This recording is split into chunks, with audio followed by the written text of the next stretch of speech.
ഒരു ഐലൻഡ് രാജ്യമായ ശ്രീലങ്കയിൽ നൂറുകണക്കിന് കളർഫുൾ ബീച്ചുകളുള്ള കാര്യം നിങ്ങൾക്കറിയാലോ. അതിൽ ചില സ്പെഷ്യൽ ബീച്ചുകളുണ്ട്.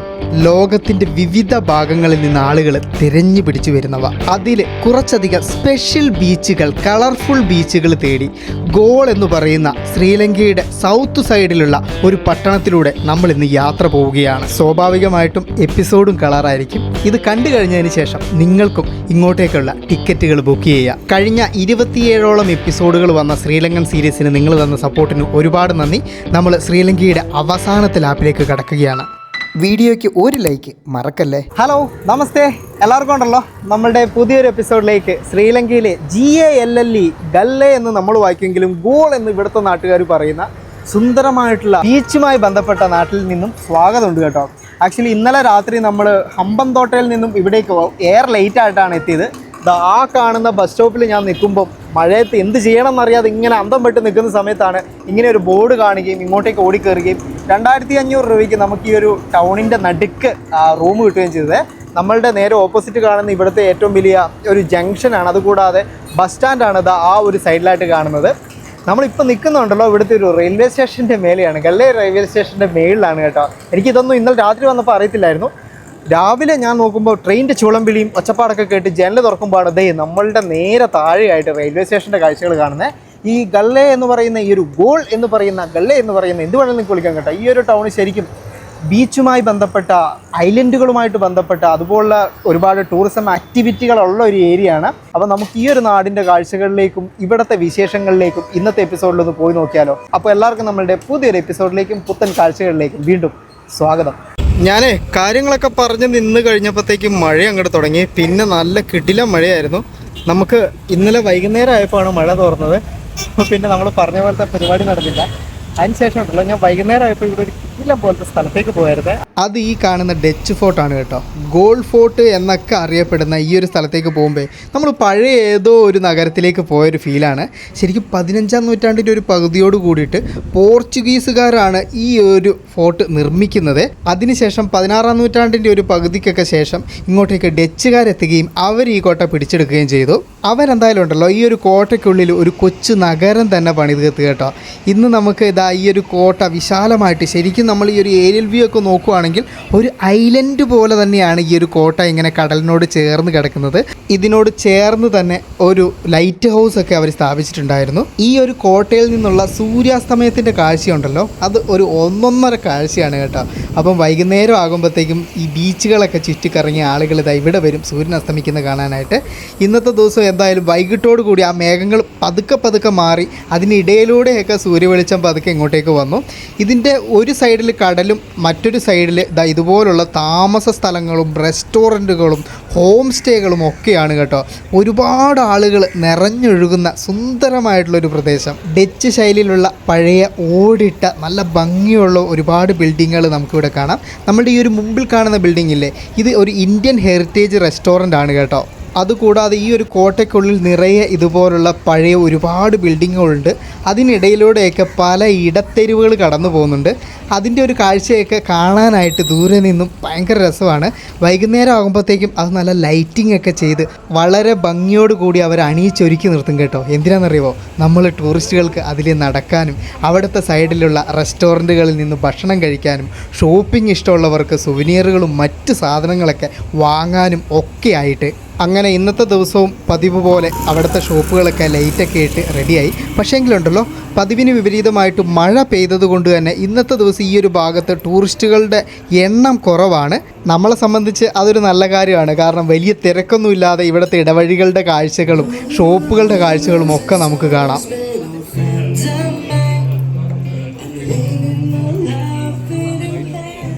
അങ്ങനെ കുറച്ചു നേരം അതിലേക്ക് നടന്ന് ഞാൻ തിരിച്ച് നമ്മളുടെ റൂമിലേക്ക് വന്നെത്തി. അതിരാവിലെ വീണ്ടും ചെറിയൊരു മഴ പെയ്തെങ്കിലും പിന്നീട് ആ ഒരു മഴമേഘങ്ങൾ മാറി തുടങ്ങി. അങ്ങനെ പുറത്തേക്കിറങ്ങി പിക്മി ബൈക്ക് ബുക്ക് ചെയ്തു. ഇനിയിപ്പോൾ നമ്മൾ ഇവിടുത്തെ പല ബീച്ചുകൾ കാണാനായിട്ട് ഇറങ്ങുകയാണ് കേട്ടോ. റെഡിയല്ലേ നിങ്ങളും എൻ്റെ കൂടെ ബൈക്കിൽ കയറാൻ? അങ്ങനെ നമ്മളുടെ ബൈക്ക് വന്നിട്ടുണ്ട്. അതായത് ഇവിടെ നിന്ന് അറൗണ്ട് ഒരു 400 രൂപ. 400 രൂപ എന്ന് പറയുമ്പോൾ നമ്മളുടെ ഒരു 120 ആ റേഞ്ചാണ് കേട്ടോ. അതൊരു കർട്ടിൽ ബീച്ച്. അയ്യോ, ഞാൻ ആ സർപ്രൈസ് പൊളിച്ചു പോയല്ലേ. അതായത് കർട്ടിൽ ബീച്ച് എന്തായാലും പറയാം, ആമകൾക്ക് വേണ്ടി ഒരു ബീച്ച് ഈ ഒരു നാട്ടിലുണ്ട്. അപ്പം ആ ഒരു ബീച്ചിലേക്കാണ് കേട്ടോ നമ്മൾ പോകുന്നത്. ഇതാ ഈ കാണുന്നത് ഇവിടുത്തെ ഒരു പ്രധാനപ്പെട്ട ജംഗ്ഷനാണ്. ഈ ജംഗ്ഷനും ക്രോസ് ചെയ്താണ് നമ്മൾ പോകുന്നത്. അവിടെ ഒരു പട്ടാളക്കാരൻ്റെ പ്രതിമയൊക്കെ സ്ഥാപിച്ചിട്ടുണ്ട്. പതുക്കെ ഇരുണ്ട് മൂടി കിടക്കുന്നതാണെങ്കിലും മഴ പെയ്യില്ല എന്നുള്ളൊരു വിശ്വാസത്തിൻ്റെ പുറത്താണ് പോയിക്കൊണ്ടിരിക്കുന്നത്. കഴിഞ്ഞ ദിവസം നമ്മൾ ഇങ്ങോട്ടേക്ക് വരുമ്പോഴൊക്കെ ഈ ഒരു ഭാഗത്തോടുകയാണ് നമ്മൾ കടന്നു വന്നത്. പക്ഷേങ്കിൽ അന്നേരപ്പേ നല്ല മഴയായിരുന്നു. അതുകൊണ്ട് എനിക്ക് നിങ്ങൾ ഈ ഒരു കാഴ്ചയൊന്നും കാണിച്ചു തരാൻ പറ്റിയില്ല. പിന്നെ നിങ്ങളുണ്ടല്ലോ ഈ ഒരു ഗോളിൻ്റെ ഒരു മാപ്പ് എടുത്ത് നോക്കിയിട്ടുണ്ടെങ്കിൽ അതിലേക്ക് ഇങ്ങനെ കടൽ കയറി കിടക്കുന്ന ഒരു ഭാഗം കാണാൻ പറ്റും. ആ ഒരു ഭാഗത്തെ ചുറ്റി വേണം നമുക്ക് അപ്പുറത്തെ സൈഡിലേക്ക് പോകാൻ വേണ്ടിയിട്ട്. നമ്മൾ ഇതിൻ്റെ സൗത്ത് ഭാഗത്തേക്കാണ് പോകുന്നത്. അവിടെ നിന്നും ഓരോ ബീച്ചുകൾ കണ്ട് നമ്മൾ ഇങ്ങോട്ടേക്ക് തിരിച്ചു വരും. അപ്പോൾ ഈവനിങ് ആകുമ്പോഴത്തേക്കും വീണ്ടും നമ്മൾ തിരിച്ച് ഗോൾ ടൗണിലേക്ക് എത്തും. നമ്മൾ ഈ കാണുന്ന ഭാഗങ്ങളുണ്ടല്ലോ, ഇത് ഉനവെട്ടുന എന്ന് പറയുന്ന ഒരു ബീച്ചിൻ്റെ ഏരിയയാണ്. ഇവിടെ പ്രധാനമായിട്ടുണ്ടല്ലോ സർഫിങ്ങിൻ്റെ ഒരു മേഖലയാണ്. പക്ഷേ അത് ഇപ്പോൾ സർഫിങ്ങിന് കാണുന്നില്ല. എന്നെ ഇതാ ഇവിടെ ഒരു റോഡ് സൈഡിലുള്ള റോക്ക് സൈഡ് എന്ന് പറയുന്ന ഒരു റിസോർട്ടിൻ്റെ ഇവിടെ കൊണ്ട് നിർത്തിയിട്ട് പുള്ളി പറഞ്ഞു ഇതിൻ്റെ ഈ സൈഡിൽ കൂടി ഉള്ളിലോട്ട് അങ്ങനെ നടന്നു പോയിട്ടുണ്ടെങ്കിൽ ടർട്ടിൽ ബീച്ചിലെത്തും എന്നാണ് പറഞ്ഞത്. പോയി നോക്കാം. മുന്നോട്ട് നടന്നതേ ഓർമ്മയുള്ളൂ, പിന്നിൽ നിന്ന് എനിക്ക് വിളി വന്നു. ആക്ച്വലി അതിൻ്റെ ഉള്ളിൽ കൂടി നടക്കത്തില്ല. ഇവിടെ നിന്നും ഒരു 300 മീറ്റർ അങ്ങോട്ട് നടന്നിട്ട് അവിടെ നിന്നും ഇടത്തോട്ട് പോകാൻ വേണ്ടി ഒരു പബ്ലിക് റോഡുണ്ട്, അതുവഴി പോകാമെന്നാണ് കേട്ടോ പറഞ്ഞത്. ഞാൻ അങ്ങനെ ആ ഒരു അത്ഭുത ബീച്ചിലേക്ക് വന്നു കേട്ടോ. സാധാരണ ഈ സോഷ്യൽ മീഡിയയിൽ കണ്ടിട്ട് പോകുന്ന സ്ഥലങ്ങളൊന്നും ഒറിജിനൽ ആവാറില്ല. പക്ഷേ ഇവിടെ നോക്കി നിങ്ങൾ ഒറിജിനൽ ഇതാ ഇഷ്ടംപോലെ വലിയ മുട്ടൻ ആമകൾ ഇത് അവിടെയുണ്ട്. അതിനെല്ലാം ആളുകൾ അവിടെ നിന്നുണ്ടല്ലോ തീറ്റയൊക്കെ കൊടുക്കുന്നുണ്ട്. നോക്കി നിങ്ങൾ. ഇന്ന് കഥാപ്രസംഗം നടത്താതെ ഞാനും വെള്ളത്തിലോട്ട് ഇറങ്ങട്ടെ. പക്ഷേ എങ്കിൽ ഷൂ നനയില്ല, അഴിച്ചു വെക്കണമല്ലോ. തീരെ ഉണ്ടല്ലോ ഇടയ്ക്ക് നല്ല രീതിക്ക് അടിച്ചിങ്ങോട്ട് വരുന്നുണ്ട്.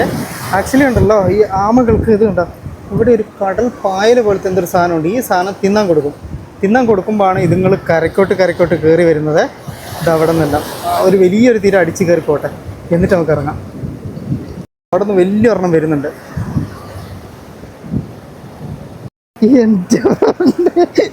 ഇത് അത്യാവശ്യം നല്ലോണം കയറുന്നുണ്ട് കേട്ടോ. അത് അവിടെ ഒരു ആമ കരക്ക് കയറിയിട്ടുണ്ട്. ഇതണ്ട വലിയ ആമകളാണ് കേട്ടോ. യെസ്, കണ്ടില്ലേ നിങ്ങൾ, അത്യാവശ്യം വലിയതാണ്. തീറ്റ ഫ്രീ ആയിട്ട് കിട്ടുമെന്നുള്ളത് കൊണ്ടുണ്ടല്ലോ അവന്മാർ ഇതിലേ ഇങ്ങനെ കറങ്ങി നടപ്പുണ്ട്. ഇവിടുന്ന് ദൂരമൊന്നും പോകത്തില്ല, ഇതിൻ്റെ സൈഡിൽ തന്നെ പറ്റിപ്പിടിച്ചിട്ടുണ്ടാവും കേട്ടോ. എന്തായാലും കൊള്ളാം. ഇത്രയധികം ആമകളുള്ളൊരു ബീച്ച് ഞാൻ ആദ്യമായിട്ടാണ് കാണുന്നത്. മഴ പെയ്തിട്ട് കുറച്ച് വെള്ളം, അവൻ്റെ സ്ഥലമൊക്കെ വലുതാ. വലിയൊരു തിര ഒരെണ്ണം വരുന്നുണ്ട്. ദൈവമേ, അത് വന്നു കഴിഞ്ഞാൽ പണിയാ. അവനൊരുത്തൻ അങ്ങോട്ട് പോകുന്നുണ്ട്. ഈ ഒരു ബീച്ച് ഏരിയ ഒന്നും ഉണ്ടല്ലോ ശരിക്കും ഇതിനൊന്നും ഒരു പബ്ലിക് എൻട്രി എന്ന് പറയുന്ന അങ്ങനെയൊന്നുമില്ല. ഓരോ ഇതുപോലുള്ള ചെറിയ എന്തെങ്കിലുമൊക്കെ ഇങ്ങനെ റെസ്റ്റോറൻറ്റുകളൊക്കെ ഉണ്ട്. അവരുടെയൊക്കെ ബാക്ക് സൈഡിലാണ് കേട്ടോ ഈ ഒരു ബീച്ചിൻ്റെ ഏരിയ വരുന്നത്. അതിലേ വേണം ഇങ്ങോട്ടേക്ക് നടന്നു വരാൻ വേണ്ടിയിട്ട്. വെറുതെ അല്ല ഞാൻ ടർട്ടിൽ ബീച്ചിൻ്റെ ആ ഒരു ഇത് തപ്പിയിട്ട് കിട്ടാതിരുന്നത്. പിന്നെ ഉണ്ടല്ലോ ആ ഒരു ഭാഗത്ത് അവിടെയെല്ലാം ഇഷ്ടം പോലെ റെസ്റ്റോറൻറ്റ് കാര്യങ്ങളൊക്കെ അവിടെയുണ്ട്. ആ ഒരു ഭാഗത്ത് കുറേയധികം ആമകളെ കാണുന്നുണ്ട്. ഞാൻ ജസ്റ്റ് അങ്ങോട്ടേക്കൊന്ന് നടക്കട്ടെ. എൻ്റെ ഷൂ ഞാൻ അവിടെ വെച്ചിട്ടുണ്ട്, തിരിച്ചു വരുമ്പോൾ കിട്ടിയാൽ മതിയായിരുന്നു. എന്തായാലും കൊള്ളാം കേട്ടോ. വളരെ സുന്ദരമായിട്ടുള്ള വലിയ തിരക്കൊന്നും ഇല്ലാത്ത ഒരു ബീച്ച്. അധികം ഇവിടെ ഉള്ളത് വിദേശികളായിട്ടുള്ള ആളുകളാണ്. ഇവിടെ നിന്ന് ഇത്രയും ഒരു പോർഷൻ മുതൽ ഇങ്ങനെ കറങ്ങി അവിടെ നിന്ന് ആ ഒരു പോർഷൻ വരെയുള്ള ചെറിയ ഭാഗത്ത് മാത്രമാണ് ബീച്ചുള്ളത്. ഇവിടെയുള്ള ആളുകളൊക്കെ ശ്രദ്ധിച്ചാൽ നമുക്ക് മനസ്സിലാവും എല്ലാവരും പുറത്തുനിന്നുള്ള ആളുകളാണ് കേട്ടോ. സ്പെഷ്യലി വെസ്റ്റേൺ കൺട്രീസിൽ നിന്നുള്ള ആളുകളാണ്. അത്യാവശ്യം തിരയുണ്ട് കേട്ടോ, നല്ല തിരയുണ്ട്. ഞാൻ പറഞ്ഞ പ്രൈവറ്റ് ഗസ്റ്റ് ഹൗസുകൾ റെസ്റ്റോറൻറ്റുകളൊക്കെ ഇതാണ് കേട്ടോ. ഇവരുടെ സൈഡിൽ കൂടിയുള്ള വഴിയെ വേണം വരാൻ വേണ്ടിയിട്ട്. അവരുടെ ഇങ്ങനെ സൺബാത്തിന് വേണ്ടിയിട്ടുള്ള ടേബിൾസ് കാര്യങ്ങളൊക്കെ അവരിങ്ങനെ ഇട്ടിട്ടുണ്ട്. ഫുള്ള് തെങ്ങാണ്. എന്തായാലും ഇവിടെ നിന്ന് കഥാപ്രസംഗം പറയാതെ ഞാൻ ആ ഒരു കൂടുതൽ ടർട്ടിൽസ് ഉള്ള ആ ഒരു മേഖലയിലോട്ട് പോട്ടെ. നിരവധി ആളുകൾ കണ്ണിന് കുളിർമയേകുന്ന കാഴ്ചകളുമായി നടന്ന് മന്ദം വരുന്നുണ്ട്. അവിടെ ചുവന്ന കൊടിയൊക്കെ വെച്ചിട്ടുണ്ട് കേട്ടോ. അതിനപ്പുറം പോയിട്ടുണ്ട്, ഒഴുകി പോവേ. ഇവിടെ ഈ ആമകളുടെ കൂടെ ഉണ്ടല്ലോ സ്നോർക്കലിംഗ് ഒക്കെ ചെയ്യുന്ന ആൾക്കാരെയൊക്കെ നമുക്ക് കാണാവേ. ഒരു ആമ മുങ്ങി വരുന്നുണ്ട്. ആ വേട്ട അതുണ്ട് ഒരു ചേട്ടൻ സ്നോർക്കലിംഗ് അതിൻ്റെ അടുത്ത് പോയി ചെയ്യുന്ന.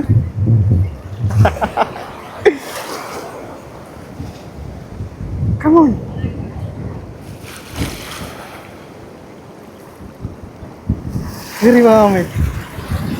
ഞാൻ അയ്യോ വെള്ളം വരുന്നു. അണ്ടർ വാട്ടർ ക്യാമറയൊക്കെ ഓണാക്കി വരുമ്പോഴത്തേക്കും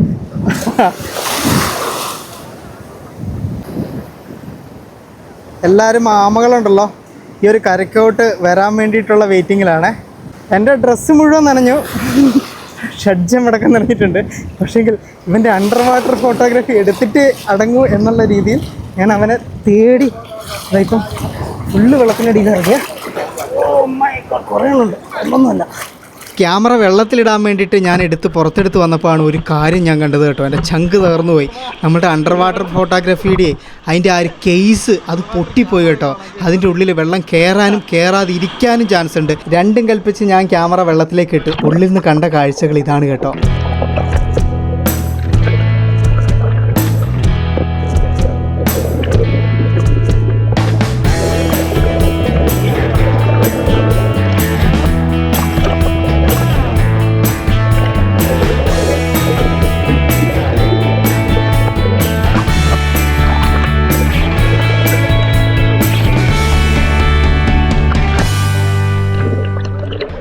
ഈ ഒരു ആമയുണ്ടല്ലോ, അത് ഇവരുമായിട്ട് ഭയങ്കരമായിട്ട് ഫ്രണ്ട്ലി ആണെന്ന് തോന്നുന്നു. ഇവൻ ചുറ്റും കറങ്ങി നടക്കുന്നുണ്ട്. ഇവ അത്യാവശ്യം വലുതാണ് കേട്ടോ. നമുക്ക് എന്നാ വലിപ്പമാണെന്ന് ആ തിരേൻ്റെ കൂടെ വന്ന് അടിച്ചു കഴിഞ്ഞിട്ടുണ്ടെങ്കിൽ നമ്മൾ മറിഞ്ഞു വീഴുവേ. അമ്മാതിരി വലിപ്പമുണ്ട്. ഇവിടെ ഇങ്ങനെ വന്ന് നിൽക്കുമ്പോണ്ടല്ലോ, ഒരിക്കലും ആ ആമ നീന്തി വരുന്നതിൻ്റെ ഓപ്പോസിറ്റ് നിൽക്കരുത്. കാരണം കാലയിൽ വന്ന് ആമ അടിച്ചു കഴിഞ്ഞിട്ടുണ്ടെങ്കിൽ അത്യാവശ്യം നല്ല വേനുണ്ട് കേട്ടോ. അനുഭവത്തിൻ്റെ വിളിച്ചിട്ട് പറയുന്നതാണ്, അനുഭവം ഗുരു. What's your name? Neil Fernando. Your name? Okay. ഇവരാണ് കേട്ടോ ഇവിടെ ഈ ഒരു സാധനം വെക്കുന്നത്. ഇതിന് 500 രൂപ. ഇതാണ് കേട്ടോ സാധനം, പായൽ. ഇതുണ്ടോ, ഈ ഒരു പായലാണ്. അപ്പോൾ 500 രൂപയാണ് നമ്മൾ ഇന്ത്യക്കാരുടെ നിന്ന് ഇവർ വാങ്ങുക. വിദേശികളുടെ കയ്യിൽ നിന്നും 700 രൂപ. ഓക്കെ. മൊത്തം നനഞ്ഞൊരു പണിയായി, അതുകൊണ്ട് ഷൂ ഇടാൻ പറ്റത്തില്ല. സോ ഞാനിത് തൂക്കി പിടിച്ചിട്ട് നടക്കും ഉണങ്ങുന്നതുവരെ. അല്ലാണ്ട് ഇപ്പം എന്ത് ചെയ്യാനാ? ഒറ്റ നോട്ടത്തിലുണ്ടല്ലോ, പുറത്ത് വന്നു കഴിയുമ്പോൾ നമ്മളെ അകത്തോട്ട് കയറ്റി വിടില്ല എന്ന് തോന്നിയാലും ഇവിടെയുള്ള ആൾക്കാരോട് ചോദിച്ചിട്ട് നമുക്കിങ്ങനെ അകത്തോട്ട് വരാൻ കേട്ടോ. അതിനവർ പ്രത്യേകിച്ച് എൻട്രി ഫീ ഒന്നും വാങ്ങത്തൊന്നുമില്ല. ഇതുപോലെ സൺബാത്തിന് വേണ്ട കസേരകൾ ഇവിടെയുണ്ട്. അതിൻ്റെ അകത്ത് വന്ന് നമുക്ക് കിടക്കുകയും ചെയ്യാം കേട്ടോ. ആമകളോടൊത്ത് കളിച്ചും ചിരിച്ചും നീന്തിയും ഒക്കെ ആളുകൾ അവിടെ വീണ്ടും വന്ന് നിറയുന്നുണ്ട്. ശരിക്കും എല്ലാവരെ സംബന്ധിച്ചും വളരെ കൗതുകകരമായിട്ടുള്ളൊരു കാഴ്ച കൂടി ആയിരിക്കും. കാരണം ആമയുടെ കൂടെ ഇത്ര ഫ്രണ്ട്ലി ആയിട്ടുള്ള ആമയുടെ കൂടെയൊക്കെ ഇങ്ങനെ നീന്താൻ പറ്റുക എന്ന് പറഞ്ഞാൽ, അതും ഇത് ഫാമൊന്നുമല്ല, വളർത്തുന്ന സ്ഥലമൊന്നുമല്ല, ജസ്റ്റ് ഇവിടെ സ്വാഭാവികമായും വളരുന്ന ആമകൾ കയറി വരുന്നതാണ് കേട്ടോ. എന്തായാലും നമുക്ക് ഇവിടെ നിന്നും അടുത്ത വെറൈറ്റി ബീച്ചിലോട്ട് പോയാലോ? സ്നോർക്കലിങ്ങിന് വേണ്ടിയിട്ട് അവിടെ ഒരു ടീമൊക്കെ ഉണ്ട്. ഒരു ആമേനെ അവരവിടെ ഉണ്ടല്ലോ വളച്ചുകൊണ്ടിരിക്കുന്നുണ്ട്. ആദ്യമേ ആ ചേട്ടനുണ്ടല്ലോ, അതുകൊണ്ടാ ആ ഒരു കവറുമായിട്ട് അവിടെ ചെല്ലും, അതിട്ട് മണപ്പിച്ച് കരയിലോട്ട് കൊണ്ടുപോകും. എന്നിട്ട് പൈസ കൊടുത്തിട്ട് ഇവരെ കൊണ്ട് സാധനം മേടിപ്പിച്ചിട്ട് അതിനെ തീറ്റ കൊടുക്കുക കേട്ടോ. ശരിക്കും പറഞ്ഞാൽ ഇപ്പോൾ ഓഫ് സീസണാണ്, അതുകൊണ്ട് ഇവർക്ക് വലിയ ബിസിനസ്സൊന്നും ഇല്ല എന്നാണ് എന്നോട് പറഞ്ഞത്. ഞാൻ ഒരു 200 രൂപ സിഗരറ്റ് വാങ്ങാൻ എന്തെങ്കിലും തരുമെന്ന് ചോദിച്ചപ്പോൾ ഇന്ത്യക്കാർ സഹായിക്കും, നിങ്ങളോട് ചോദിച്ചിട്ട് കാര്യമുള്ളൂ എന്നൊക്കെ പറഞ്ഞിട്ട് ഞാൻ ഒരു 200 രൂപ കൊടുത്തു. കുഴപ്പമില്ല. ഈ പട്ടീനൊക്കെ മണപ്പിക്കില്ല, അതുപോലെ മണപ്പിക്കുന്നത്. എല്ലാവരും ആകാംക്ഷയോടെ ആ ഒരു ആമ കയറി വരുന്നത് കാണാൻ വേണ്ടിയിട്ട് നോക്കി നിൽപ്പുണ്ട് കേട്ടോ. ഞാൻ ഈ വെയിലത്ത് കാലും നീട്ടി ഇത് ഉണങ്ങാൻ വേണ്ടി ഇരിക്കുമല്ല, ഇതാ തിരിച്ച് ഞാൻ ആ റോഡ് സൈഡിലേക്ക് വന്നിട്ട് ഞാൻ വീണ്ടും ഒരു പിഗ്മി ബുക്ക് ചെയ്തിട്ടുണ്ട്. അപ്പം അതിന് വേണ്ടിയിട്ട് വെയിറ്റ് ചെയ്യാണ്. അവർ ഓൺ ദ വേ ആണ് കേട്ടോ. എന്താണെന്ന് വെച്ചാൽ നമ്മുടെ കയ്യിൽ വളരെ കുറച്ച് ടൈമേ ഉള്ളൂ. ആ ടൈമിനുള്ളിൽ മാക്സിമം സ്ഥലം കവർ ചെയ്യണമെങ്കിൽ ഈ പറയുന്ന അടുത്ത നമ്മൾ പോകാൻ പോകുന്നത് കാട്ടിലെ ബീച്ചാണ്, ജംഗിൾ ബീച്ച്. അത് കുറച്ചും കൂടി ഉള്ളിലോട്ട് പോകണം. പിഗ്മി ഉണ്ടെങ്കിൽ നമുക്ക് ഉള്ളിലോട്ടൊക്കെ പോകാൻ പറ്റില്ല, ഞാൻ കുറേ നടക്കേണ്ടി വരും, സമയം അങ്ങനെ വേസ്റ്റ് ആവും. കറക്റ്റ് നമ്മുടെ അടുത്ത് വന്നു. പിഗ്മി ശരിക്കും പറഞ്ഞിട്ടുണ്ടെങ്കിൽ ബസ് കമ്പയർ ചെയ്യുമ്പോൾ കുറച്ച് റേറ്റ് കൂടുതലാണെങ്കിലും ഇവിടെ ഈ ഒരു ടൂറിസ്റ്റ് മേഖലകളിലൊക്കെ വളരെ യൂസ്ഫുള്ളാണ് കേട്ടോ. മെയിൻ റോഡിൽ നിന്ന് നമ്മൾ ചെറിയൊരു ഇടവഴിയിലോട്ട് കയറി. ഇതെന്തായാലും പിഗ്മി വിളിക്കാനുള്ള പരിപാടി നന്നായി എന്ന് എനിക്ക് തോന്നുന്നു. കാരണം ഒരു വലിയൊരു കുന്നാണ് നമ്മൾ കയറിക്കൊണ്ടിരിക്കുന്നത്. ഇത് ഞാൻ നടന്നു വരാനായിരുന്നു പ്ലാനെങ്കിൽ നടന്ന് ഊപ്പാട് ഇളകിയാണ്. ഇവരുടെ സ്കൂളൊക്കെ വിട്ട് പിള്ളേർ തിരിച്ച് വീട്ടിലോട്ട് പോകുന്ന ടൈമാണ്.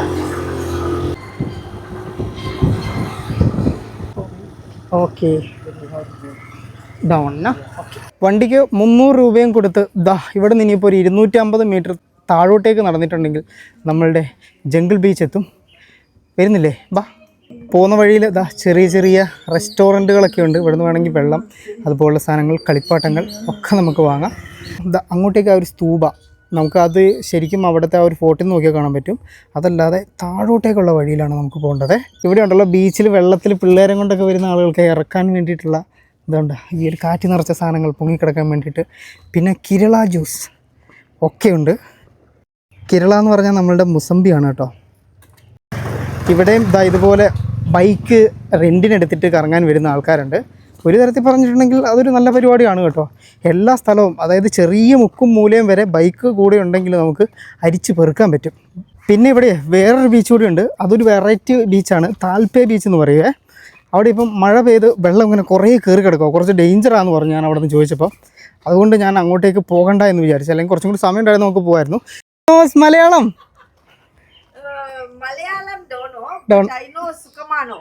സുഖമാണ്. Okay. Qatar for work. Okay. They have so many Keralites are there. Yeah. And they have Sajiv. Okay. Sajiv. Yeah. Okay. Oh. Sajiv ഏട്ടാ നിങ്ങൾ കാണുന്നുണ്ടെങ്കിൽ വാട്ട്സ് യുവർ നെയിം? സുനേത്ര എന്ന് പറയുന്ന ചേച്ചി ഇതാ ഇവിടെ ഉണ്ട്. Your house is this one? This is my house. Okay. നിങ്ങളുടെ ഫ്രണ്ടിനെ എനിക്ക് ഇതാ ഇവിടെ കിട്ടിയിട്ടുണ്ട് കേട്ടോ. You can say hi to him. Hi Sukamano. Sukam. Sukam. Okay, thank you. Okay, my dear. This side now, Jungle Beach. That is for straight and down is the Jungle Beach. Okay, thank you. Okay, my dear. എവിടെ ചെന്നാലും നിങ്ങൾ പ്രവാസികൾ വൻ ആൾക്കാരാണ് കേട്ടോ. നിങ്ങളുടെ ഒരു കാര്യം ശരിക്കും ഞാനത് എപ്പോഴും എടുത്ത് പറയണമെന്ന് വിചാരിച്ചതാണ്. പക്ഷേങ്കിൽ എന്താ പറയുക, ഞാൻ ശ്രീലങ്കയുടെ ഏതൊരു ഭാഗത്ത് ചെന്നിട്ടുണ്ടെങ്കിലും ഞാൻ കേരളത്തിൽ നിന്നാണെന്ന് പറയുമ്പം ഇവിടെയുള്ള ആളുകൾക്ക്, പ്രത്യേകിച്ച് പുറത്ത് വർക്ക് ചെയ്ത ആളുകൾക്കുള്ളൊരു സ്നേഹം എന്ന് പറഞ്ഞുകൊണ്ടല്ലോ, അത് നിങ്ങൾ പുറത്ത് വർക്ക് ചെയ്തിട്ടുള്ള നിങ്ങൾ പ്രവാസികളായിട്ടുള്ള ആളുകൾ ഇവരോടൊക്കെ ചെയ്ത എന്താ ആ ഒരു സ്നേഹത്തിൻ്റെ ആ ഒരു സ്നേഹമാണ് കേട്ടോ എനിക്ക് തിരിച്ച് ഇവർ തരുന്നത്. എന്താണെന്ന് വെച്ചിട്ടുണ്ടെങ്കിൽ ഭയങ്കര അത് നിങ്ങൾ അവരെ ട്രീറ്റ് ചെയ്ത ആ ഒരു സ്നേഹത്തോടെ ഒരു ചേട്ടൻ, അനിയൻ അല്ലെങ്കിൽ വീട്ടുകാരനൊക്കെ പോലെ നിങ്ങൾ ട്രീറ്റ് ചെയ്യുന്നില്ലേ, അതേ ട്രീറ്റ് ചെയ്യലാണ് ഇവിടെ വരുമ്പം നിങ്ങളുടെ നാട്ടുകാരായിട്ടുള്ള എന്നെ കാണുമ്പോൾ അവർ എന്നോട് പെരുമാറുന്നത്. നിങ്ങൾ സംഭവമാണ്. നമ്മളുടെ വീഡിയോ കാണുന്നതിൽ ഒരുപാട് പ്രവാസികളായിട്ടുള്ള സുഹൃത്തുക്കളുണ്ട്.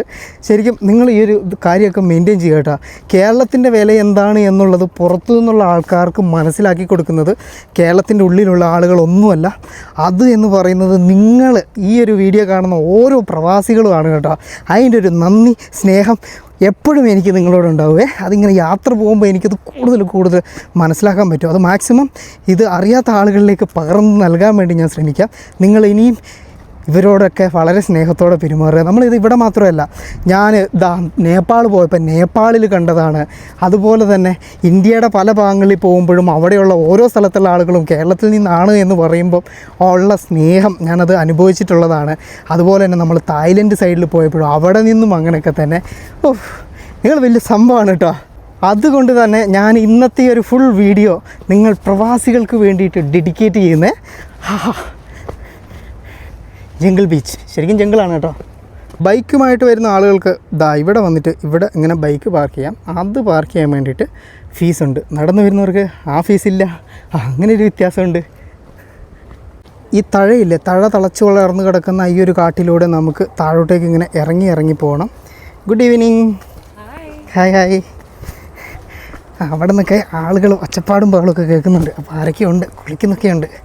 കടലെ ഈ ഒരു കാടിനോട് ചേർന്ന തീരത്തിങ്ങനെ വന്നടിക്കുന്ന ഒരു കാഴ്ച ദൂരേന്നേ നമുക്ക് കാണാം. എന്തത് പൊന്മാനല്ലേ അത്? എന്തത്? അതേലോ.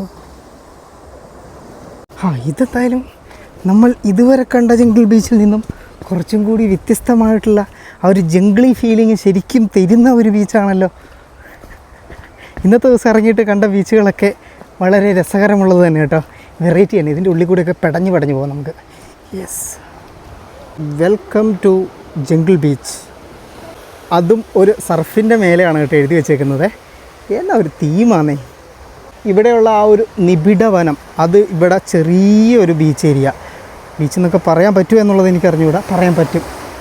ഇവിടേക്ക് വന്ന് ഇങ്ങനെ അങ്ങ് ചേരുകയാണ്. അവിടെയുള്ള കുറേ ആളുകൾ കുളിക്കുന്നും ഒക്കെ ഉണ്ട്. ശരിക്കും ഈ ഒരു ഭാഗം കാണുമ്പോഴാണ് എനിക്ക് എന്താ പറയുക, ഈ പണ്ട് ഞാൻ എപ്പോഴും പറയുന്നതാണ്, ഈ ഒരു ദ്വീപിലൊക്കെ ഒറ്റപ്പെട്ടു പോകുന്ന സിനിമകളില്ലേ, അതേ സിനിമകളിലെ എക്സാക്റ്റ് ബീച്ചിൻ്റെ ലൊക്കേഷനിൽ ഞാൻ എത്തിച്ചേർന്നത് ഇപ്പോഴാണ് കേട്ടോ. ഇതിന് മുമ്പ് കണ്ട സ്ഥലങ്ങളൊന്നുമല്ല. അത് ഇവിടെ മാത്രമാണ്.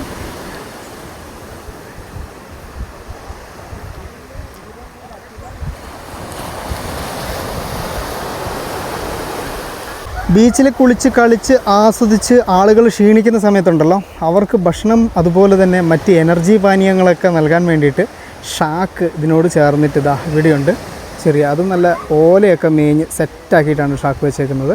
അതിൻ്റെ മുകളിൽ ചെറിയതാ വലിയ വെയിലൊന്നും കൊള്ളാണ്ട്, അല്ലെങ്കിലും ഇതിൻ്റെയൊക്കെ തള്ളുകൊണ്ട് വെയിൽ കൊള്ളില്ല, എങ്കിലും കൊള്ളാതിരിക്കാൻ വേണ്ടിയിട്ടുള്ള ചെറിയ ആ ഒരു ടെൻറ്റ് പോലത്തെ സാധനങ്ങളൊക്കെ സെറ്റ് ചെയ്തൊരു റെസ്റ്റോറൻറ്റ്.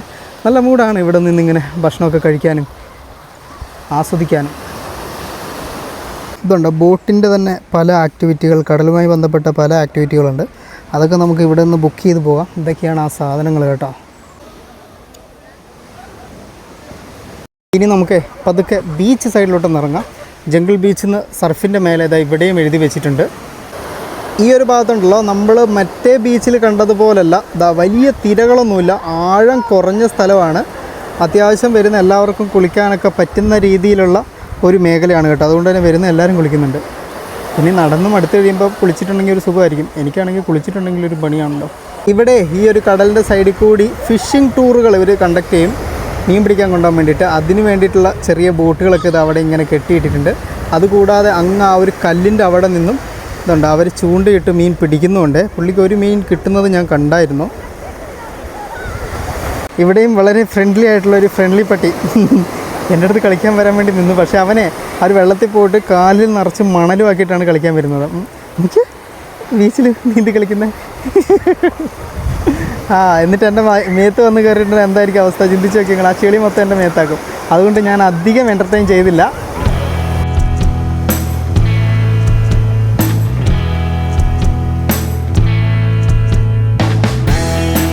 പട്ടി അങ്ങോട്ട് കളിക്കാൻ ആവേശമായിട്ട് കൂട്ടിനാരെയും കിട്ടാത്തത് കൊണ്ട് ഓടി പടഞ്ഞ് നടക്കുകയാണ് കേട്ടോ. ഞാൻ ഈ തഴേൻ്റെ ഇവിടെ വന്നിട്ട് ഒരു മാരക ഷോട്ട് എടുക്കാമെന്ന് വിചാരിച്ച് വന്ന സമ്മതിക്കില്ല പട്ടി.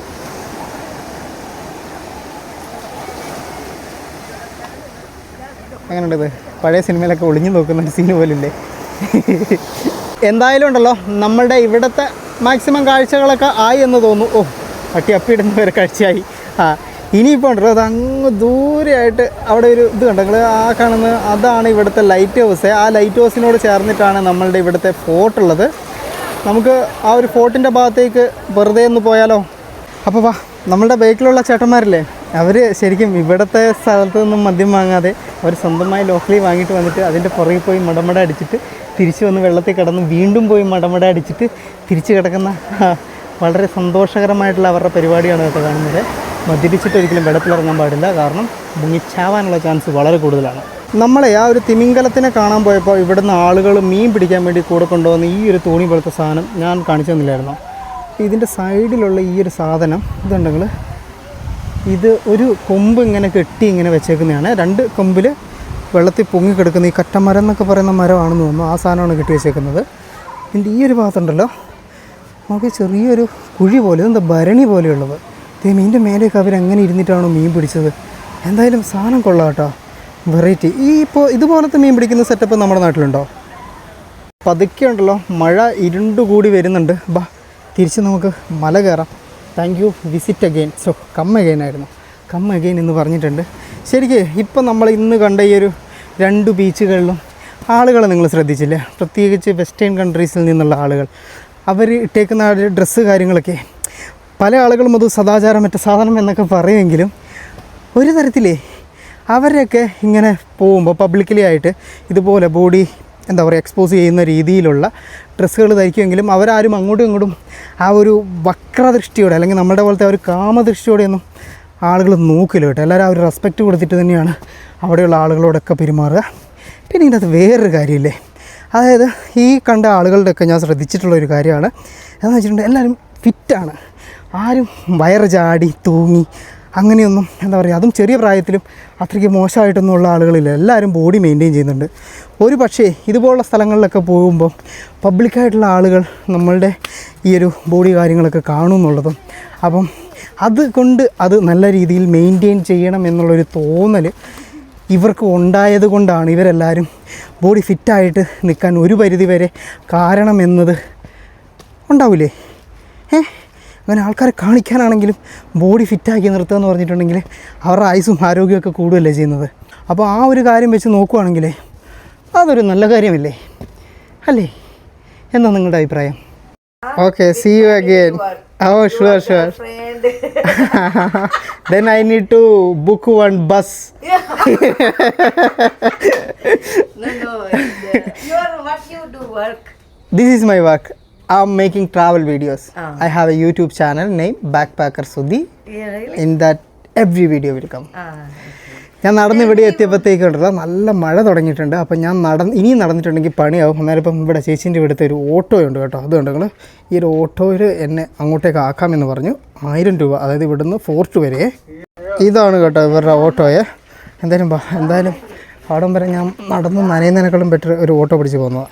അവിടെ ചേച്ചി എന്നോട് പറഞ്ഞു ഗേൾ ഫ്രണ്ടിനെയൊക്കെ കൂട്ടിയിട്ട് വരണം അടുത്ത തവണ വരുമ്പോഴേ. അപ്പോൾ ഞാൻ പറഞ്ഞു ഗേൾ ഫ്രണ്ട്സിനെ കൂട്ടിയിട്ട് വരാനാണെങ്കിൽ ഞാൻ ബസ്സൊക്കെ അറേഞ്ച് ചെയ്ത് വരേണ്ടി വരുന്നുണ്ട്. അതിനാണ് കേട്ടോ ചിരിച്ചത്. ഇവിടെയൊക്കെ മഴയൊന്ന് പെയ്ത് തോർന്നിട്ടുണ്ട്. നമ്മൾ ആ ഒരു കോട്ടയുടെ കവാടം പതുക്കെ കടന്ന് എൻ്റെ അമ്മ പോകും. നല്ല മഴ ഇതിലോട്ട് എത്തിക്കൊണ്ടിരിക്കുകയാണ്. ഈ ഒരു ഭാഗമെല്ലാം ഉണ്ടല്ലോ നമ്മുടെ ഫോർട്ട് കൊച്ചിയുടെ ഏരിയ ഇല്ലേ, ഫോർട്ട് കൊച്ചിയുടെ ഭാഗം പോലെ തന്നെയുണ്ട് കേട്ടോ. നോക്കിയാൽ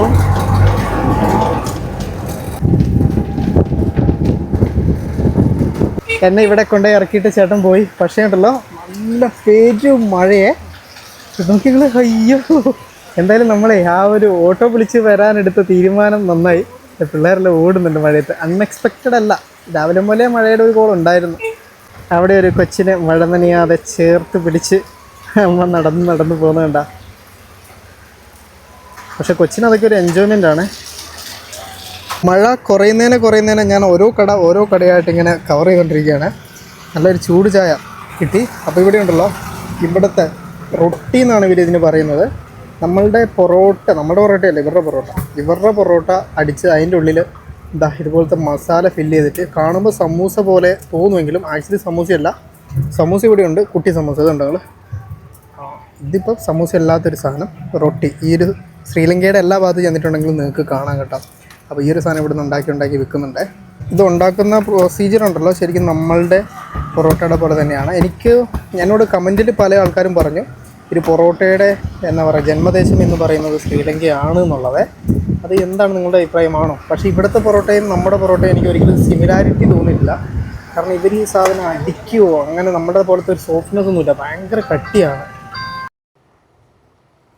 ഇവിടെ നിന്ന് നോക്കുമ്പോഴേ നമ്മൾ നേരത്തെ പോയ ആ ഒരു ജംഗിൾ ബീച്ചും അതിന് മേലെയുള്ള ആ ഒരു ബുദ്ധിസ്റ്റ് സ്തൂപയില്ലേ, ആ ഒരു ഭാഗങ്ങളൊക്കെ നമുക്ക് കാണാം. ഇങ്ങനെ സൂം ചെയ്ത് അടുത്തടുത്ത് ഇതാണ് വിവോയുടെ X200 Pro എന്ന് പറയുന്ന ഫോണിൻ്റെ പവർ. പൊളി സാധനമാണ്. ഞാൻ ഈ ഒരു എപ്പിസോഡ് സീരീസ് മുഴുവൻ ചെയ്തിട്ടുള്ളത് വിവോ X200 Pro എന്ന് പറയുന്ന ഈ ഒരു ഫോണിലാണ്. എനിക്ക് പ്രൊമോഷൻ കാര്യങ്ങളൊന്നും ഇല്ല കേട്ടോ, ഒന്നും തന്നിട്ടില്ല. ഞാൻ അവരോട് എന്തെങ്കിലും ഒരു ഡിസ്കൗണ്ട് എങ്കിലും ചോദിച്ചായിരുന്നു, അതുപോലെ അവരെനിക്ക് തന്നിട്ടില്ല.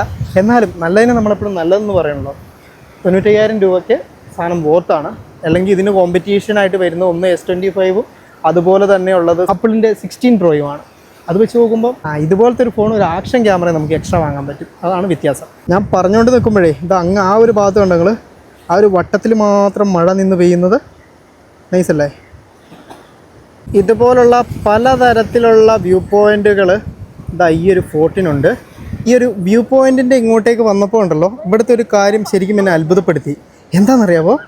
നോക്കി നിങ്ങൾ, നമ്മുടെ പവിഴപ്പുറ്റില്ലേ, പവിഴപ്പുറ്റുകൾ കൊണ്ടാണ് ഇവരിവിടെ മതിൽ കെട്ടിയേക്കുന്നത് കേട്ടോ. മതിൽ മാത്രമല്ല ഈ ഒരു തറ പാകി വെക്കുന്നത് കണ്ടോ, അതൊക്കെ മുഴുവൻ പവിഴപ്പുറ്റുകളാണ്. ഭയങ്കര ഗ്രാൻഡാണല്ലോ നോക്കി. പക്ഷെ നൈസുണ്ട്.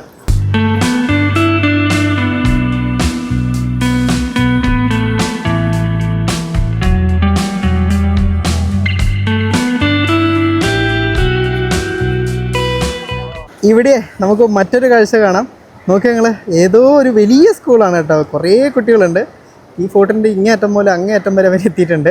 അപ്പോൾ അവിടെ നിന്നും സ്കൂൾ എക്സ്കർഷന് വന്നിട്ടുള്ള കുട്ടികളെ കാണാം. അവർ ആ ആവേശത്തിലും സന്തോഷത്തിലും ഒക്കെ ഇതിൻ്റെ സൈഡിൽ കൂടി നടന്നു പോകുന്നു. അതുകൂടാതെ ഉണ്ടല്ലോ നേരത്തെ മഴ പെയ്തപ്പം ഇവരെല്ലാവരും കൂടി അങ്ങനെ അങ്ങോട്ടേക്ക് ഓടുന്നൊരു കാഴ്ചയും കൂടി ഞാൻ കണ്ടായിരുന്നു കേട്ടോ. എങ്കിരുന്ന് വേറെ വെസ്റ്റേൺ പ്രൊവിൻസ് താനേ, eastern province. Hi, hello.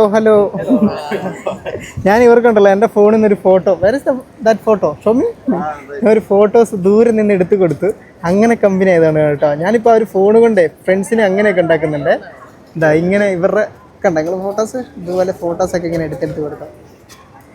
he looking some ಯಾರ ಪಾಕ್ರಾನೆ ಯಾರ ಪಾಕ್ರೆ அந்த டைம்ல ஒரு பொம்பளை ഇതിലെ പോരിച്ചു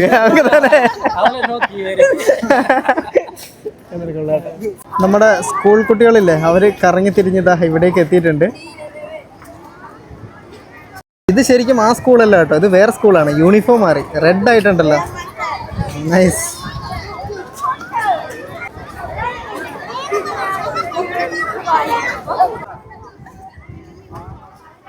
ശരിക്കും ഇത്രയും ചെറിയ പിള്ളേരുമായിട്ട് വരുമ്പോൾ ഏറ്റവും കൂടുതൽ ടെൻഷൻ ഉണ്ടാവുക ടീച്ചേഴ്സിനാണ് കേട്ടോ. ഇവരെയൊക്കെ മിസ്സാകാതെ കൊണ്ടു നടക്കണ്ടേ. ഇവരിൽ എത്ര കുരുത്തക്കേടുള്ള ആളുകളുണ്ടാവും. അവരെയൊക്കെ നല്ല രീതിക്ക് നടത്തി കൊണ്ടുപോകാന്ന് പറഞ്ഞിട്ടുണ്ടെങ്കിൽ അത്യാവശ്യം നല്ല ബുദ്ധിമുട്ടുള്ള പരിപാടിയാണ്. ശരിക്കും ടൂറ് കണ്ടക്ട് ചെയ്യുന്ന സമയത്ത് നമ്മൾ തന്നെ അത്രയും പ്രായമുള്ള ആൾക്കാരെ ഒരുമിച്ച് കൊണ്ടു നടക്കാൻ, ഒരാൾ മിസ്സാവാതെ കൊണ്ടു നടക്കാൻ പെടുന്ന പാട് നമുക്കറിയത്തുള്ളൂ. അപ്പം സമ്മതിക്കണം, നമ്മളുടെ വീഡിയോ കാണുന്നതിൽ ടീച്ചേഴ്സായിട്ടുള്ള ആളുകളുണ്ടെങ്കിൽ നിങ്ങളുടെ ഈ ഒരു ടൂറൊക്കെ കൊണ്ടുപോകുന്നതിൻ്റെ ആ ഒരു എക്സ്പീരിയൻസ് ഒന്ന് ഷെയർ ചെയ്യണേ കമൻറ്റ് ബോക്സിൽ.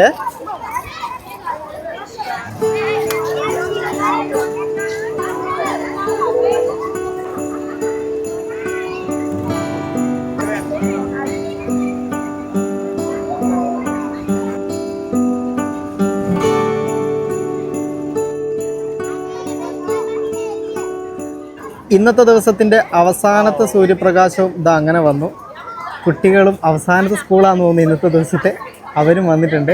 എല്ലാവരും ഭയങ്കര എക്സൈറ്റ്മെൻറ്റോട് കൂടി ഓരോ കാഴ്ചകൾ കാണുമ്പോൾ എനിക്ക് ശരിക്കും ഉണ്ടല്ലോ എൻ്റെ കുട്ടിക്കാലത്തിലേക്ക് ഒന്ന് തിരിഞ്ഞു നോക്കാൻ തോന്നുന്നു.